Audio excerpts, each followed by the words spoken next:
எப்பவும் ஒரே மாதிரி மட்டன் குழம்பு செய்யாமல் இந்த வாட்டி டிஃப்ரெண்ட்டாக மட்டன் சாப்ஸ் கிரேவி ட்ரை பண்ணியிருக்கேன். சூப்பராக வந்திருக்கு. கண்டிப்பாக ட்ரை பண்ணி பாருங்கள். இது செய்கிறதுக்கு 2 ஸ்பூன் தனியா, 1 ஸ்பூன் ஜீரகம், சோம்பு, வெந்தயம், அப்புறம் தேவையான அளவுக்கு வரமிளகாய் எடுத்துக்கோங்க. காரத்துக்கு ஏற்ற மாதிரி எல்லாம் மீடியம் ஃப்ளேமில் வந்துட்டு லைட்டாக வறுத்துட்டு மிக்ஸி ஜாரில் போட்டுட்டு ஒரு நெல்லிக்காய் சைஸ் புளி, அதுக்கப்புறம் இஞ்சி பூண்டு பேஸ்ட்டு, 2 ஸ்பூன் தயிர், தேவையான அளவுக்கு உப்பு, மஞ்சள், அதுக்கப்புறம் காரம் வேணாலும் மிளகாய் பொடியை ஆட் பண்ணிக்கலாம். நல்லா ஒரு பேஸ்ட் மாதிரியே அரைச்சிட்டு மட்டன் சாப்ஸ் வந்து நல்லா வாஷ் பண்ணிட்டு ரெண்டையும் நல்லா மிக்ஸ் பண்ணி கொஞ்சமாக வந்துட்டு ஒரு அரை லெமன் வந்துட்டு கட் பண்ணி ஆட் பண்ணிக்கோங்க.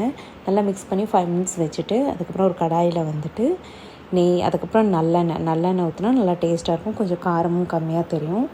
ஸோ நல்லெண்ணெய் ஊற்றிட்டு நல்லா அது கொதித்ததுக்கப்புறமா நம்ம மிக்ஸ் பண்ணி வச்சுருக்கோம்ல அதெல்லாம் ஆட் பண்ணிக்கோங்க. அப்புறமா தேவையான அளவுக்கு கறிவேப்பிலை இதெல்லாம் நல்லா ஆட் பண்ணிட்டு ஒரு கொஞ்சமாக ஃப்ரை ஆனதுக்கப்புறமா இன்னும் நீங்கள் தண்ணி வேணுனாலும் கொஞ்சம் ஆட் பண்ணிக்கலாம். கண்டிப்பாக தண்ணி ஆட் பண்ணி தான் ஆகணும்.